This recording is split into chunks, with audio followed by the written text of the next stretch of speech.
말씀 우리 함께 보겠습니다.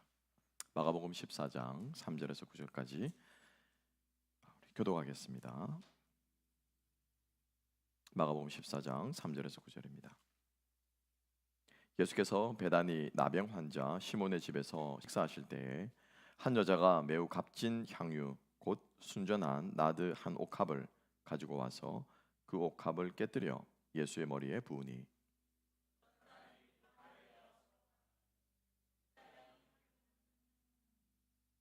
이 향유를 300데나리온 이상에 팔아 가난한 자들에게 줄 수 있었겠도다 하며 그 여자를 책망하는지라.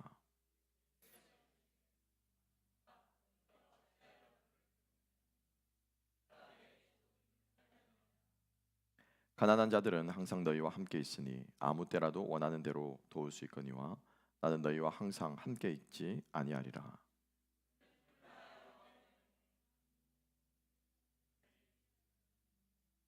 다 같이 내가 진실로 너희에게 이르노니 온 천하에 어디서든지 복음이 전파되는 곳에는 이 여자가 행한 일도 말하여 그를 기억하리라 하시니라. 아멘. 아멘. 말씀과 함께 무엇을 위한 향유인가라는 제목으로 함께 말씀을 좀 깊이 생각해 봤으면 좋겠습니다. 아마 오늘 이 말씀 아마 많이들 들으셨을 겁니다. 예. 저도 지금 유튜브 켜는 곳마다 오늘 고난 주간을 지나고 있어 많은 교회에서 많은 목사님들이 이 본문의 말씀으로 설교를 하시더라고요. 아침에도 저도 개인적으로 큐티하면서 이 본문의 말씀을 읽고 묵상했습니다. 하나님께 주시는 말씀이 다 똑같고 그리고 또 성령께서 역사하시는 영감의 말씀이라 믿습니다만 제가 말씀을 읽고 또 연구하고 또 묵상하면서 조금 더 풍성하게 나눴으면 좋겠다라고 하는 생각이 제 마음속에 좀 많이 들었습니다. 그래서 오늘 이 말씀을 우리가 말씀을 통해서 제가 주는 해석하고 제가 이해한 말씀을 여러분들에게 전달하는 것보다는 우리가 같이 예수님이 계셨던 그곳으로 함께 가보면 어떨까라는 생각을 좀 많이 해봤습니다. 그래서 우리가 그냥 읽으면은 그죠? 베다니의 향유를 깨고 다 우리가 아는 내용입니다만 조금만 우리가 마음을 열고 우리 거룩한 상상력이라고들 많이 표현들 하시는데 거룩한 상상력을 조금만 발휘해서 우리가 그 당시 베다니로 가서 우리가 주님과 함께 그 시몬의 집에 함께 앉아보면 어떨까 하는 생각이 듭니다. 그러면 성령께서 아마 여러분들이 들어야 할 말씀들 또 보아야 할 장면들 깨달아야 할 것들을 깨닫게 해주시리라 믿습니다. 그래서 제가 설명하는 설명들을 차근차근 따라오시면서 우리 함께 말씀을 좀 묵상했으면 좋겠습니다. 어떻게 미디어 금식들은 잘하고 계십니까? 쉽지 않으시죠? 그래도 기본적으로 카톡이 오고 하는 것들은 봐야 되고 확인해야 되잖아요. 그래서 참 시대가 참 이미 미디어라고 하는 것이 우리 삶 속에 떼어서는 생각할 수 없는 시대가 되어버렸구나. 일을 하려고 해도 컴퓨터 없이는 일을 못하는 시대가 되어버렸구나라는 생각을 해보지만 그래도 또 한편으로 우리의 중심은 컴퓨터를 보고 안 보고가 중요한 것이 아니라 얼마나 우리가 예수께 집중하는가. 그렇죠? 그래서 예생이라고 이름을 붙여봤는데 여러분들께서 한번 노력해 보시고 힘써 보셨으면 좋겠습니다.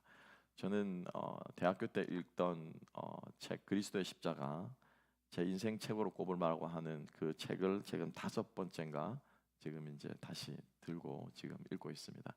누가 그러셨죠? 좋은 책을 여러 번 읽는 것이 중요하다. 저는 그 책을 보면서 좀 많이 느낍니다. 참 많은 은혜를 개인적으로 받고 있습니다. 이 페이퍼로 봅니다. 요즘에는 하도 이런 걸로 그죠? 설교도 지금 이런 걸로 막 하잖아요. 그래서 보다도 페이퍼로 됐던 그리고 제가 대학교 때부터 이렇게 메모를 쭉 해놨던 그 글씨들이 그대로 남아 있는 그 책을 다시 보면서 참 많은 은혜를 받는데 여러분들도 나름대로 좀 하나님 앞에서 깊이 주님을 생각할 수 있는 좀 그런 시간들 기회들을 단 30분이라도 10분이라도 만들어 보면 어떨까라는 생각을 해봅니다. 자, 베다니로 한번 가봅시다. 셋째 날인데요. 셋째 날 공식적인 기록은 없습니다. 예수님께서 성전에 종려주일 주일날 나귀를 타고 입성하셨고요. 월요일에는 성전을 뒤집어 엎으시면서 정결하게 성전을 청소하셨습니다. 그리고 화요일에는 그날만큼 풀 스케줄로 예수님이 설교하고 가르치고 한 이 바쁜 때가 일주일간이 가장 바쁜 때. 그래서 하루 종일 사람들하고 논쟁하시고 가르치시고 또 꾸짖으시고 하는 그런 가르침의 사역들을 화요일 날 하셨고, 수요일은 공식적인 사역은 없습니다. 그래서 수요일 뭘 하셨느냐? 베다니로 가셔서, 제가 말씀드렸죠. 베다니와 예루살렘은 2km 떨어져 있습니다. 충분히 걸어갈 수 있는 거리입니다. 그래서 베다니로 가셔서 이 시몬의 집에서 유하신 거예요. 그래서 이제 수요일에는 이 사건이 유일합니다. 나머지 날들은 예수님께서 액티브하게 행동을 취하셨습니다. 그렇죠? 제자들을 모아서 최후의 만찬 우리 이제 내일 함께 할 텐데 하셨고, 가르치셨고, 성전을 청소하셨고, 예수님이 액티브하게 나서서 활동을 하셨지만, 오늘의 수요일은 예수님이 활동하셨다라기보다도 주님을 향해서 베풀어진 일에 대해서 주님께서 말씀을 해주시는 것이죠. 그렇지만은 그 베풀어진 일조차도 주님의 인생의 한 걸음 한 걸음은 오직 어디를 향하는 것입니까? 십자가를 향하는 것이었기 때문에 그 예수께 주어진 그 일조차도 바로 십자가를 가리키고 있다는 것을 우리 마태, 마가, 누가, 요한 네 명의 제자가 모두 다 기록하고 있는 사건입니다. 오병이의 사건하고 이 향유 옥합을 부은 이 사건이 사복음서에 다 나오는 사건이에요. 어떤 사건들은 나오고 빠지고 이런 게 있는데 이 향유를 부은 사건만큼은 기록되고 있습니다. 왜일까요? 주님께서 마지막에 말씀하셨죠. 9절에 뭐라고 했습니까? 복음이 전해지는 곳마다. 그죠? 복음이 전해지는 곳마다. 그 말이 이루어지신 거예요. 복음서의 제자들이 그 말씀을 본인들이 기억한 게 아니라 누가 기억나게 하셨을까요? 성령께서 기억나게 하신 거죠. 성령의 영감으로 기록하신 겁니다. 그래서 이 사건이 다시 한번 우리 마음속에 큰 울림이 되고, 내가 마리아라면 어떻게 했을까? 내가 그 자리에 있었다면 나는 어떻게 했을까? 우리가 한번 베다니 우리 나병 환자 시몬의 집으로 함께 한번 가 봅시다.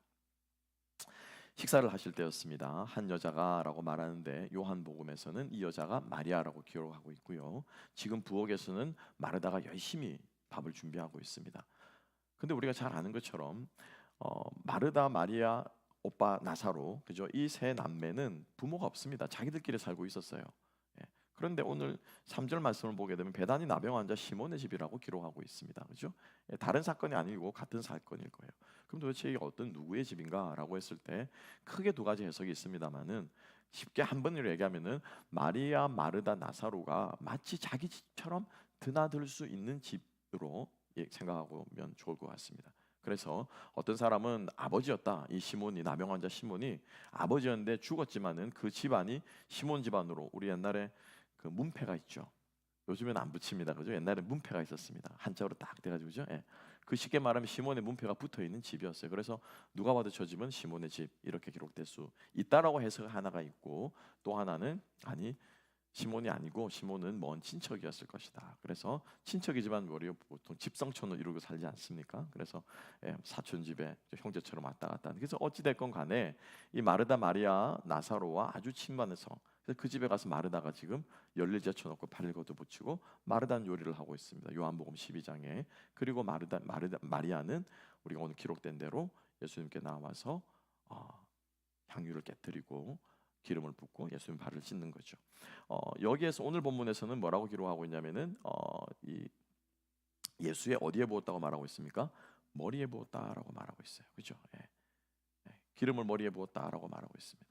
근데 요한복음에서는 머리에 부은 것이 아니라 마리아가 자기 머리털로 예수님의 발을 씻겼다라고 말하고 있습니다. 그래서 뭐 머리에 부었는지 발을 씻겼는지 그건 중요하지 않아요. 그죠? 어쨌거나 예수를 기름으로, 마리아가 자기에 있는 그 기름을 깨뜨려서 섬기고 있는데, 문제는 이 기름이 아주 값진 기름이라는 거죠. 여기서부터 문제가 시작된 겁니다. 여러분 한번 생각해 봅시다.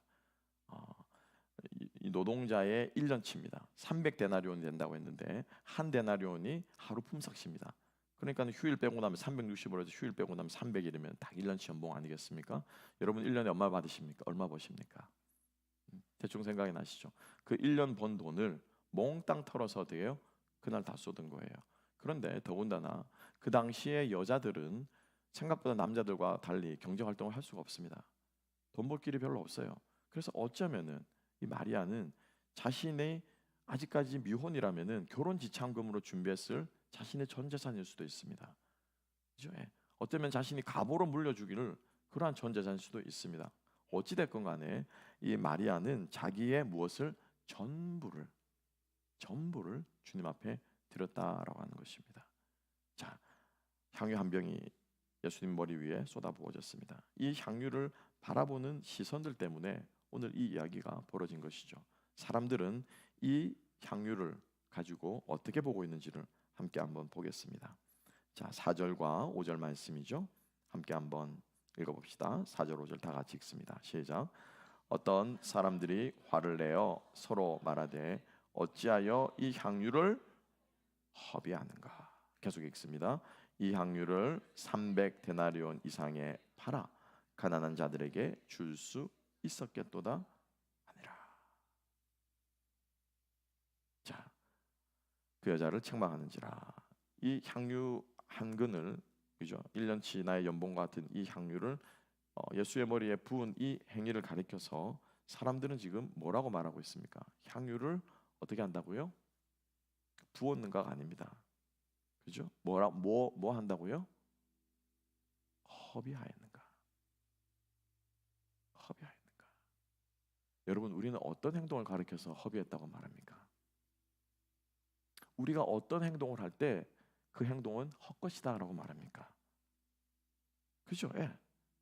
좀 더 세게 말해. 쓰잘데기 없는 쓸데없는 것도 아니에요.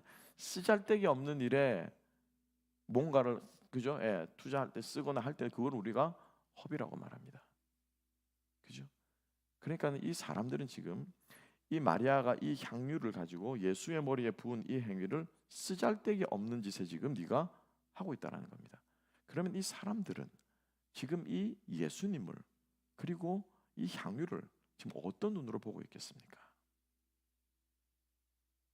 어떤 눈으로 보고 있을까요? 아마 여러분 속에 마음속에 그려지실 겁니다.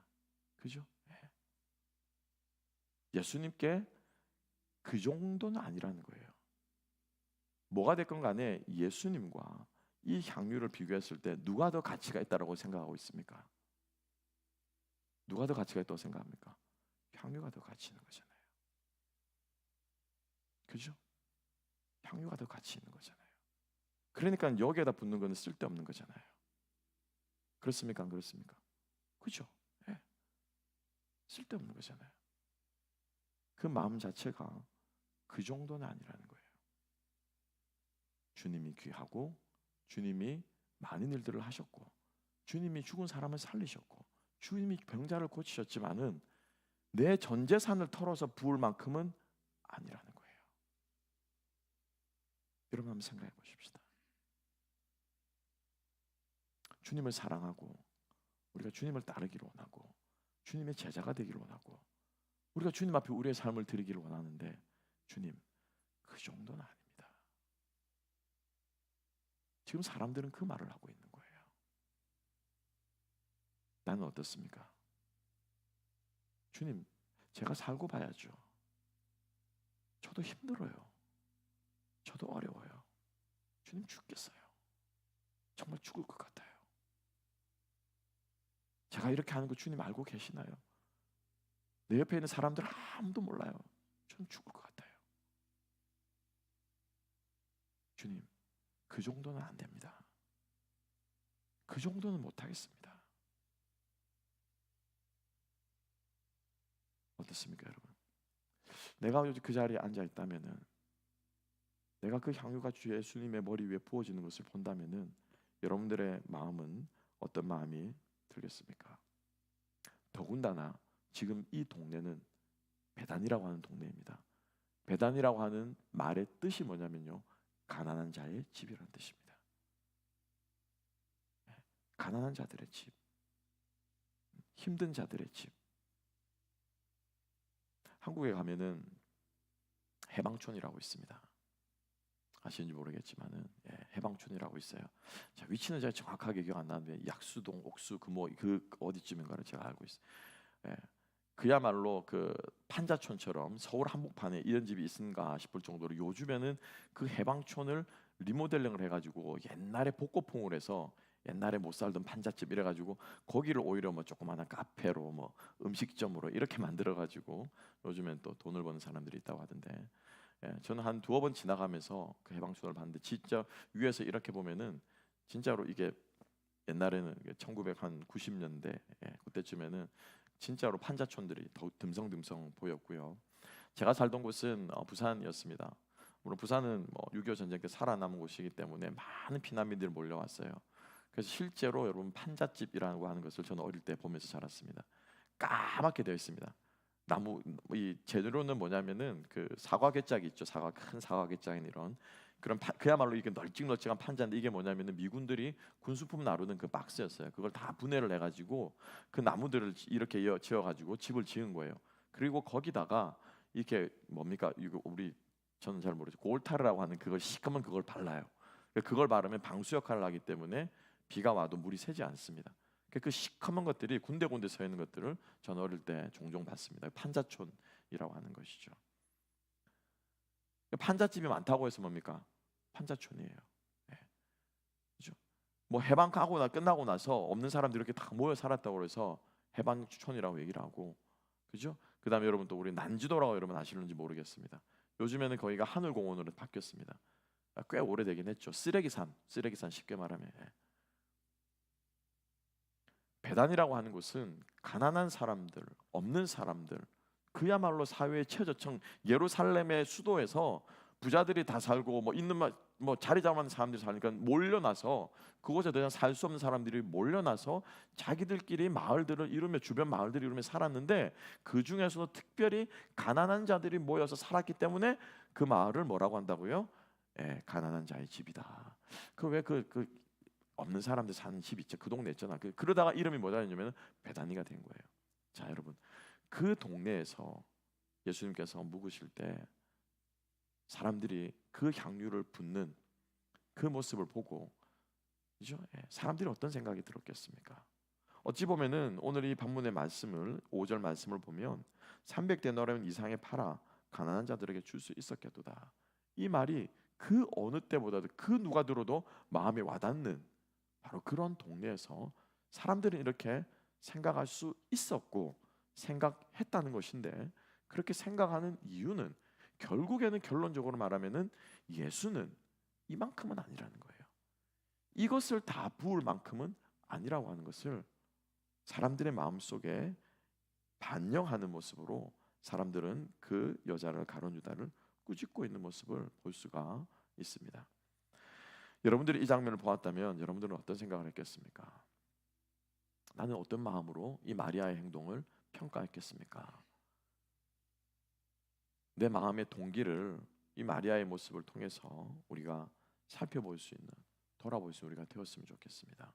여러분, 내가 헌신을 하지만 그 정도는 아닙니다. 저는 그 정도는 못하겠어요. 적당히 해야죠. 상황 봐가면서 해야죠. 이치 봐가면서 해야죠. 내 형편 봐가면서 해야죠. 내가 할 수 있어야 하죠. 예, 맞습니다. 그럴 수 있습니다. 그리고 예수께서도 평소에 우리가 아는 예수님의 모습이라면 얼마나 예수님의 가난한 자들을 위하셨습니까? 그죠? 그 사람들이 들에서 굶은 채로 돌아갈까봐 말씀을 듣다가 해질 때까지 말씀을 듣다가 굶은 채로 돌아갈까봐 그 사람들이 측은해서 오병이의 기적을 베풀지 않았습니까? 항상 없는 자, 병든 자, 그런 사람들이 늘 예수님의 친구였습니다. 그래서 사실은 이 말이 사실은 예수님께서 들으셔도 그래, 그럴만하다, 사실 라고도 할 수 있는 그 말씀이었습니다. 주님께서 우리의 헌신을 모르시는 것 아니에요. 주님이 우리가 주님을 얼마나 사랑하는지 모르시는 분 아닙니다. 그죠? 그렇지만 우리가 지금 오늘 이 본문에서 마리아의 이 행동에서 우리가 기억해야 될 것은 사실은 여러분 헌신도 아니에요. 많은 설교들이 이 마리아의 행위를 헌신에 포커스를 맞추고 있습니다. 아니에요, 여러분. 오늘 이 설교 말씀의 방점은 헌신에 찍히는 것이 아니라 사랑이에요, 사랑. 그걸 잊으면 안 돼요, 여러분. 사랑이에요. 얼마나 주님을 사랑하는가 거기에만 집중하고 거기에만 신경 쓰고 내가 어떻게 하면 주님을 더 사랑할 수 있을까? 어떻게 하면 이 사랑을 더 표현할 수 있을까? 어떻게 하면 주님이 나를 사랑해서 내가 어떻게 깨달을 수 있을까? 여기에만 몰두하는 사람은 내 손에 뭐가 들려있건 간에 내가 어떤 자리에 있건 간에 주님의 그 사랑을 표현할 수 있고 표현할 수밖에 없고 반응할 수밖에 없는 게 그게 여러분 뭡니까? 그게 사랑의 힘이에요. 그렇지 않습니까? 그게 사랑의 힘이에요. 자식이 죽어간다고 하는데, 자식이 필요하다고 하는데, 자식이 어렵다고 하는데, 자식이 힘들다고 하는데, 그것마다 하고 지금 내 상황이 조금 그렇다. 내가 아무리 그래도 내가 그 정도는 아니다. 엄마가, 아빠가 그 정도는 아니다 라고 말할 부모는 이 세상 어디에도 없습니다. 그죠? 그러니까는 사람들은 이 마리아의 향유를 경제적인 효용 가치로 봤던 거예요. 효율성의 문제로 봤던 거예요. 효율성으로 따지자면 당연히 팔아줘야죠. 그렇지 않습니까? 당연히 팔아줘야죠. 당연히 나누어야죠. 당연히 효과적으로 써야죠. 그러나 하나님께서 우리를 효과적인 관점으로 우리를 보셨다면, 하나님이 우리에게, 우리 흔히 말하는 요즘 말하면 뭡니까? 가성비라고 그러죠. 그죠? 가성비라고 그러잖아요. 가성비로 우리를 바라보고 판단하셨다면, 평가하셨다면, 여러분 우리는요 과성비 꽝입니다. 꽝. 그죠? 쏟아붓고 투자하고 하나님께서 우리에게 주신 게 얼마인데 아직까지 우리 지금 얼마 지금 생산했습니까? 여러분 주님에서 얼마나 생산했습니까? 우리가 하늘 영광 버리시고 천지의 창조주께서 피조물에 벌레만도 못한 그 죽어마땅한 그 민물들을 향해서 자신의 모든 영광들을 포기하고 이 땅에 인간의 육신을 먹고 오셔서 스스로 갇히신 것조차도 누가 얘기하더라고요. 그게 불가능해. 그게 기적이라고 그러더라고요. 더 이상 무슨 기적을 바라냐는 거예요. 그 온 것 자체가, 존 스토트 목사님이 그렇게 말씀하시죠. 그것 자체가 기적이 아니라요. 세상 어느 신이 자기 손으로 만든 피조물의 형상을 입고 온 신이 어디 있냐라는 거예요. 잠깐 둔갑하는 둔갑신화는 있죠. 주님께서 우리를 위해서 주신 것과 버리신 것, 내어주신 것, 여러분 그것은요 쟤한테 저 정도 주면은 제가 제 인생에 나중에 요 정도 바치겠구나, 그거 생각하셨습니까? 아니에요. 그냥 사랑이에요. 그죠? 그냥 사랑이에요. 그래서 오늘 이 마리아의 향유 사건은 헌신의 주제가 아니라 사랑의 주제예요. 사랑.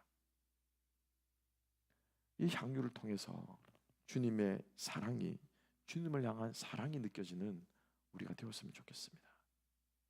요한복음에서는 이 입을 섞어서 이 입을 섞어서 마리아를 책망한 사람 중에 가룟 유다를 지어가고 있습니다. 유다가 그 입을 열어서 300데나리온에 팔아서, 많은 사람이 책망했지만 유다가 그 중에서 앞장서서 얘기를 했겠죠.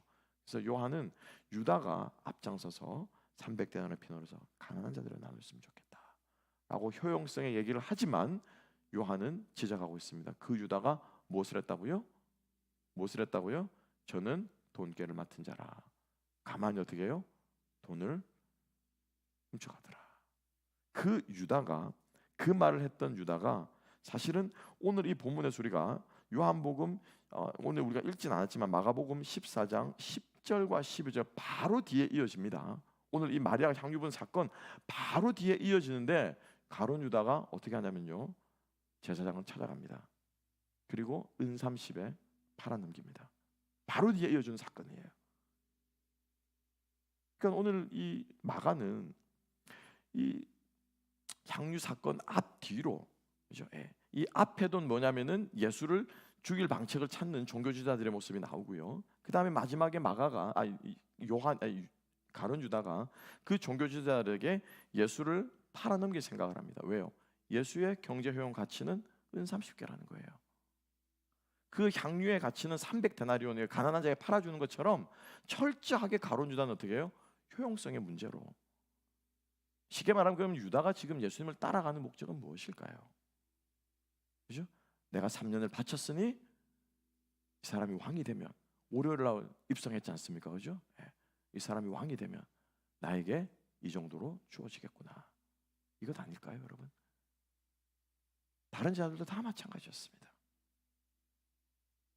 우리가 다시 한번 주님에 대한 이 문제를, 이 헌신을 헌신이 아닌 사랑의 눈으로 볼 수 있는 저와 여러분 될 수 있기를 소망합니다.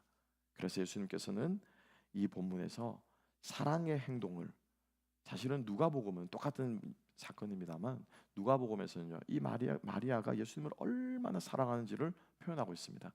들어오면서부터 마리아가 눈물로 그 앞에 그 발에 입을 맞추고, 마가복음에 기록하고 있지 않습니다만 눈물을 흘리면서 그 발 앞에 나가 마가복음이 그 발에 입을 맞추고 향유를 깨뜨려서 자기의 발로 울면서 예수님의 발을 닦아주었다라고 누가복음에서는 기록하고 있어요. 마리아의 이 행위는요, 어떤 행위라고요? 사랑의 행위라는 겁니다. 주님을 사랑한다라고 우리가 말은 합니다만, 우리가 요한일서 말씀을 우리가 묵상하면서 자녀들아, 우리가 무엇과 무엇으로 사랑하지 말자고 합니까? 무엇과 무엇으로요? 말과 혀로만 사랑하지 말자. 행함과 진실함으로 하자. 그죠? 사실 근데 이거는요, 여러분, 제가 이렇게 설교한다라고 해서 될 일도 아니에요. 그렇지 않습니까? 제가 어떻게 여러분들에게 주님을 사랑하십시오, 사랑하십시오, 말과 혀로만 하지 행동을 보이십시오, 이거는 그냥 짜내는 거에 불과할 수 있습니다. 성령께서 이 짜내는 이 행위라도, 이 설교하는 행위라도 성령께서 사용하셔서 여러분들의 마음속에 감동을 주시면 감사할 일이겠지만, 이거는 말로 해서 되는 행동이 아니에요. 우리 마음 안에 우러나야 되는 것입니다. 성령께서 정말 여러분 안에, 우리 속에 주님에 대한 이 사랑의 마음을 심어주시고 우러나게 하시고 솟아나게 하시기를, 그래서 그 사랑을 표현하지 않고는, 드리지 않고는, 주님의 그 사랑을 듣지 않고는, 그리고 그 사랑으로 교감하지 않고는 견딜 수 없는 열정들이 우리 안에 이겨나기를 주님의 여러분 축복합니다. 주님께서 탕감받은 자의 비유를 통해서 1만 달란트 탕감받은 자의 비유에서 예수님께서 뭐라고 결론 짓고 계십니까? 많이 탕감받은 자가 더 어떻게 한다고요? 더 많이 사랑하느니라. 그죠? 마르다가 어떤 여자였습니까? 예수께서는 나사로를 어떻게 살려주셨습니까? 예수께서 그 가정을 얼마나 끔찍히 사랑하셨습니까? 내 친구 나사로라고 말하면서 그 앞에서 눈물을 흘리며 사랑했던 그 주님의 사랑을, 또 어떤 자는 이 마르다가 전직 장녀였을 것이라고 생각하기도 하는 예수님의 큰 사랑을 입었기 때문에 이 이 마리아는 그냥 그게 나오는 거예요. 주님 여러분을 축복합니다. 우리가 주님의 사랑을 더 많이 느끼고 깨닫고 주님에 대한 사랑의 마음이 우러나올 수 있는 저와 여러분 될 수 있기를 소망합니다. 여러분, 지금 우리가 많은 분들이 그렇게 나이브하게 얘기를 하시더라고요. 예수님 보고 싶다고, 꿈이라도 나타났으면 좋겠다고, 위에서라도 나타났으면 좋겠다고. 근데 여러분 정말 주님 보고 싶으십니까? 보고 싶으세요? 안 보고 싶으세요? 살아생전에 별로 안 보고 싶으세요? 저는 너무 보고 싶어요. 하나로기 성도님들 믿음이, 제가 너무 이렇게 신학적으로 많이 강조를 해서 천국은 당연히 가는 거고 주님은 마음으로 믿으면 되고 그런 겁니까? 저는요, 볼 수만 있다면은 저는 살아생전에 주님 봤으면 좋겠어요. 요즘 제 기도 제목, 주님 꿈에 나타나 좀 말씀 좀 해주십시오. 제가 성경 연구만 해가지고 주님을 좀 보는 게 아니라 초자연적인 경험을 저도 좀 요즘 좀 세게 좀 하고 싶습니다. 주님. 그럼 제가 또 물을게요. 티켓 한 장이 있으면 이 티켓 가지면 주님 갈 수 있는 공연장이 있다고 하십시오. 주님 오시면은 공연장 간다고 생각하면, 주님 오는 공연장에 간다고 생각하시면은 여러분 그 티켓 얼마에 사시겠습니까? 얼마에 사시겠어요? 여러분 1년 연봉 6만 불이라면 6만 불짜리 티켓 여러분 살 수 있겠습니까? 마음이 확 와닿죠? 아닙니까? 향유 깨고 어쩌고저쩌고 얘기 안 하다가도, 왜냐하면 저도요 대학교 다닐 때 클래식 공연에 미친 때가 있었습니다. 처음에 딱 입문했을 때. 그 학생 때 돈 없던 시절에 한 서너 달을 모아가지고 그 티켓 한 장, 그 예술의 전당, 그때 되게 넘사벽이잖아요. 어디 학생이 예술의 전당을 갑니까? 6개월 동안, 3개월 동안 모아가지고 그 티켓 하나, 그거 하나 다 두고 달달달 떨면서 가가지고 그거 좋다고 보고 앉아 있었는데, 여러분들이 좋아하는 거 있잖아요. 그것으로는 돈 쓰잖아요. 주님 만나러 가는 티켓 여러분 얼마 주고 사시겠습니까? 그게 우리 사랑이 드러나지 않습니까? 벌써 우리의 사랑이 넘쳐나기를 표현합니다. 정말 주님의 진심으로 사랑할 수 있게 되는 저와 여러분 될 수 있기를 주님 여러분 축복합니다. 정말 우리 찬양의 가사처럼 주 예수보다도 귀한 것은 없네. 가사가 아름답고 그냥 말이 아름다우니까 하는 거 아니고 정말 실제로 우리에게 물어서 정말로 나의 지닌 가장 나중 지닌 것을 내어라가는 그 방한수님의 시인의 그 직구처럼 내가 가장 마지막까지 아껴두는 그것조차도 주님께서 원하시면 내가 드릴 수 있는가? 제가 여러분 오늘 여러분들에게 헌신을 짜내기 위해서 이런 말씀하는 거 아니라고 여러분 아실 겁니다. 알아주시길 바랍니다. 주님을 사랑하시기 바랍니다. 사람이 사랑에 미치게 되면요 없던 일도 생기더라고요. 안 하던 짓도 하더라고요. 지금 다 줘놓고도 뭡니까? 예, 이미 준 것은 잊어버리고 못 다 준 사랑만을 생각하리라. 너 나의 사람아. 오늘 자꾸 시가 나오네요. 그 전에 그게 사랑이잖아요. 그게 사랑이잖아요. 그렇지 않습니까?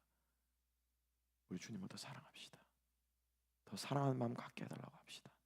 그리고 그 주님 앞에 내 사랑을 표현할 수 있게 해달라고 고백하는 저와 여러분 되었으면 좋겠습니다. 오늘 상징적인 모습이긴 하지만 여러분 생각해 보세요. 마리아가 기름을 예수님 머리에 붓습니다. 그죠? 이제 뒷부분 마지막에 해석하겠습니다만 이 기름을 머리 위에 부으면 되는데 그렇잖아요. 부으면 되는데 오늘 본문 말씀은 뭐라고 기록하고 있습니까? 마리아가 그 옥합을 어떻게 했다고 말합니까? 그죠? 깨뜨렸다라고 표현하고 있어요. 예수님 머리 위에 이렇게 친 건 아닐 텐데 그죠? 그래서 사람들이 이제 깨뜨려서 거기에 자기 머리를 해서 이렇게 하지 않았을까 해석을 합니다. 왜 깨뜨렸을까요, 여러분? 그죠? 왜 깨뜨렸을까요? 우리가 이 보배를 어디에 가졌다고 고백합니까? 사도 바울은 질그릇에 가졌다고 표현합니다. 그죠? 네. 이 보배를 질그릇에 가졌다고 표현합니다. 거기서는요 깨끗한 그릇도 아니었어요. 다른 본문에는 집집마다 디모데후서는 그죠? 금그릇, 은그릇, 그죠? 예, 질그릇이 있으나 깨끗한 게 비워진 걸 쓴다고 표현했던 그 모습이지만 우리가 이 보배를 질그릇에 가졌다라고 할 때는 이 질그릇은 깨끗하다는 표현이 아니에요. 어떤 뜻입니까? 깨어지기 쉽다라는 거예요. 깨어지기 쉽다라는 거예요. 그런데 이 그릇 안에 들어있는 것이 드러나려면은 이 그릇이 어떻게 해요? 네, 깨어져야 돼요.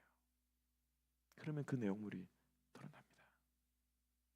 마가는요 마치 마리아가 옥합을 깨뜨리듯이 자기의 모든 것을 깨뜨려 주님 앞에 자신을 드렸다는 뜻으로 아마 깨뜨렸다는 표현을 잊지 않고 넣었던 것 같아요.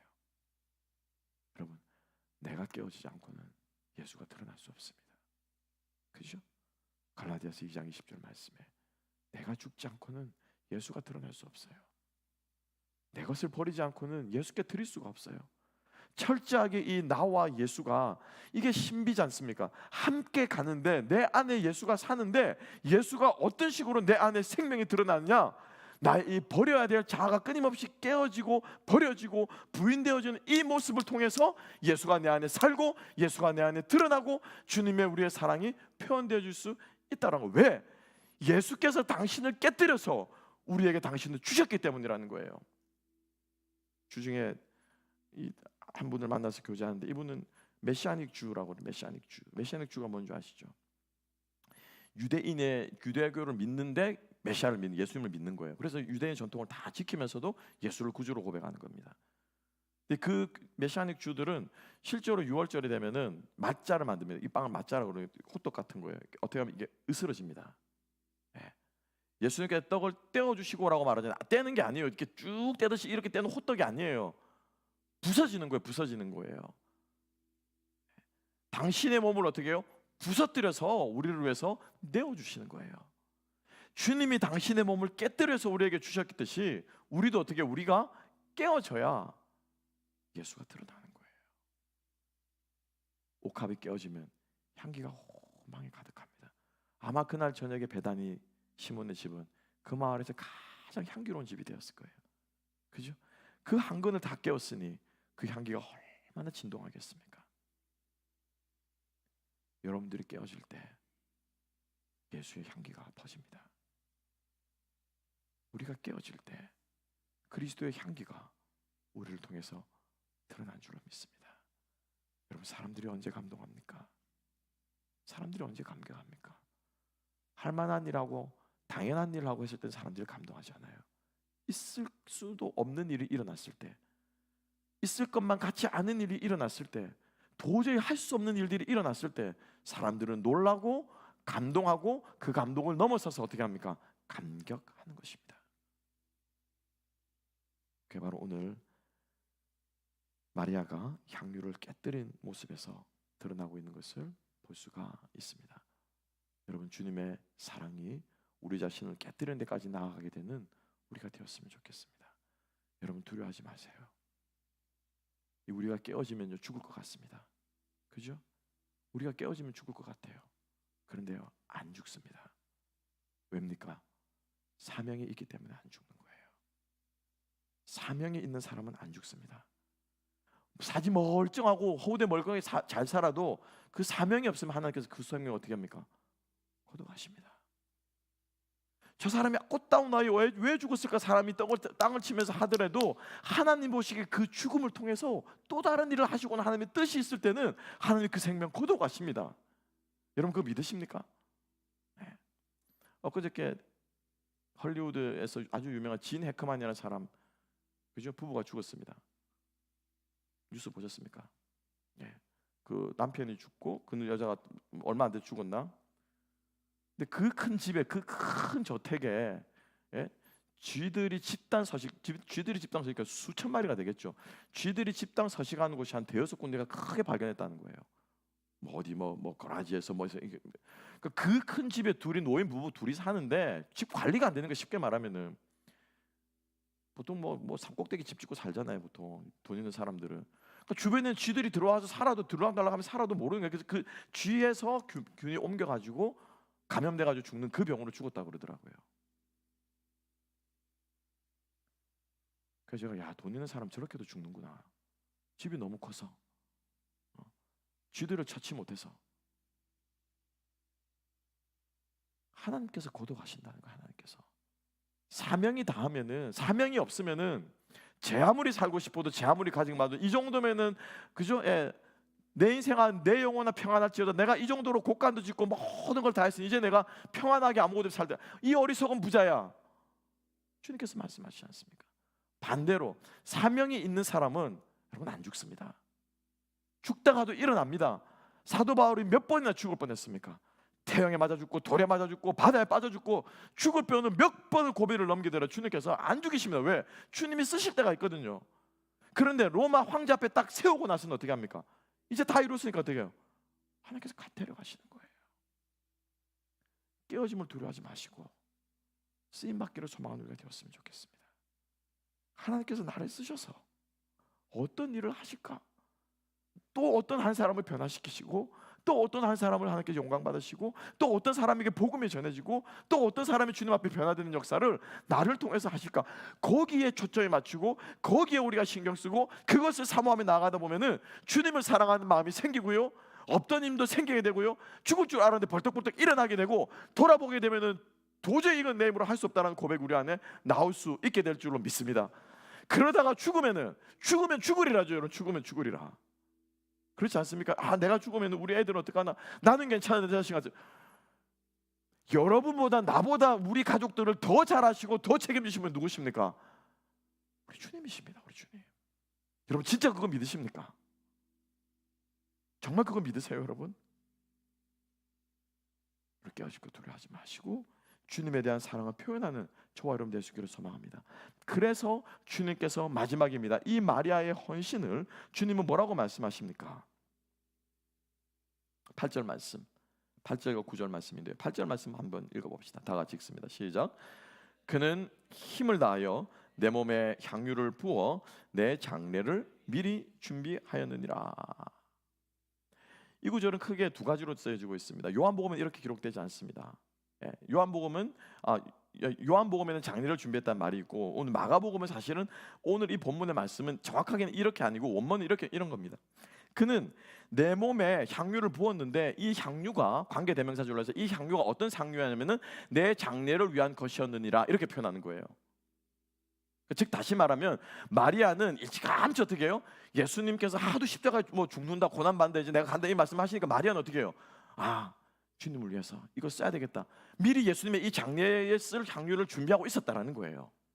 그래서 그걸 부으니까는 예수님 마치 이게 장례식처럼 예수님께서 해석을 예수님이 하셨다라는 거고, 또 어떤 사람은 이렇게 봅니다. 아니, 마리아는 예수님께 지금 머리에 이 기름을 붓는 이 행위는 메시아로서, 예수님이 얼마 전에 이제 임금이 뭐 이렇게 낙이 타고 와셨잖아요, 그죠? 예루살렘 성에서. 예.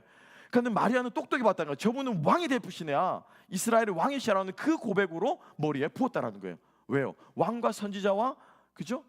또 한 명 누굽니까? 제사장은 예, 기름을 부어서 세우잖아요.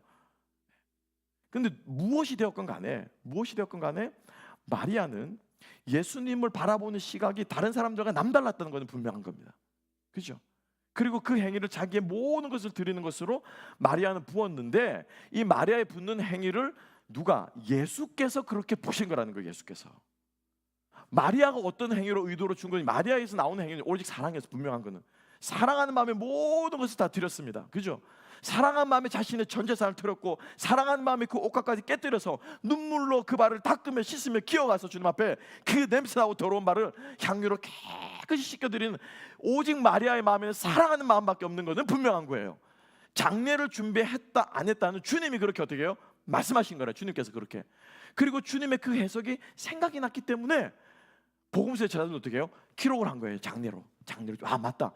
그리고 나서 예수님께서 실제로 어떻게 됐습니까? 십자가에 죽으셨잖아요. 예수께서 마리아의 그 사랑을 어떻게 해요? 장례를 준비한 모습으로 보아주셨는데 문제는, 중요한 것은 9절입니다. 9절도 함께 한번 읽어보십시다. 다 같이 읽습니다. 시작. 내가 진실로 너희에게 이르노니 온 천하에 어디서든지 복음이 전파되는 곳에는 이 여자가 행한 일도 말하여 그를 기억하라 하리라 하시니라. 아멘. 아멘. 그래서 오늘날 우리가, 오늘도 이 시간에 우리가 이 말씀을 보고 있는 거예요. 그래서 마태와 마가와 누가와 요한이 다 한 천편일률적으로 이 네 명의 복음서 저자가 한 명도 빠짐없이 이 사건을 어떻게 해요? 기록하고 있는 거예요. 무엇이 전파되는 곳이라고 말씀하셨습니까? 무엇이요? 복음이 전파되는 곳에는. 그죠? 복음이 전파. 여러분, 뭐가 복음입니까? 무엇이 복음입니까? 예수 그리스도의 십자가 죽음과 부활과 승천과 그의 전생에, 이게 복음의 핵심 중에 핵심 아니겠습니까? 그죠? 그 지금 다시 말하면 마리아는 예수님을 사랑해서 그 사랑하는 마음으로 자기의 전부를 드렸는데, 이것이 나중에 알고 보니까 뭐가 되는 행동이 됐다는 거예요? 복음을 위한 행동이 됐다는 거예요. 주님의 장례를 위한 행동이 되었다는 거예요. 여러분 보이십니까? 내가 하는 이 행동은 밥 한 끼 짓는 것밖에 안 될 수도 있고요. 내가 하는 이 섬김은 사람들이 보기에는 어떻게 저렇게 겁이 하나 하는 걸 볼 수도 있고요. 내가 하는 이 행동은 주님을 사랑하는 마음에서 한 것밖에 없지만은, 이것이 진정으로 주님께서 보시기에는 무엇으로 보신다는 거예요? 복음을 위한 모습으로 보신다는 거예요. 복음을 위한 모습으로. 그러니 어떻게 우리가 주님을 위해 드리는 헌신이 하찮다, 어리석다, 계산해 가면서 이것만, 이 정도만 하면 주님 내 상황을 알겠죠라고 하면서 어떻게 우리의 헌신을 그렇게 드릴 수 있겠냐라는 겁니다. 주님이 그렇게 봐주시지 않는데, 주님 안에서는요, 우리의 그 어떠한 섬김도 복음을 위한 섬김이 되는 줄로 믿습니다. 그리고 우리의 모든 섬김은, 우리의 모든 사역은, 우리의 모든 일들은 바로 복음을 위한 일들이 되어야 할 줄로 믿으시기 바랍니다. 주중에 많은 분들과 이렇게 많지는 않지만 얘기하면서 전하면서 계속해서 하는 말들이 좀 너무 감사한 것은, 하나님의 성도인들이 한결같이 하는 말씀들이 주변에 있는 사람들을 만나신다는 거예요. 그 사람들에게 예수님의 사랑을 전하고 싶으시다는 거예요. 교회 와보라가 아니에요, 여러분. 교회 와보라가 아니에요, 여러분. 이 마음을, 이 패러다임을 우리가 바뀌어야 돼요, 여러분. 교인이 늘어난 게 중요한 것이 아니라, 그래서 교인은 일단 와봐 자꾸 끌어당기잖아요. 그렇게 온 사람요 금방 나갑니다 또.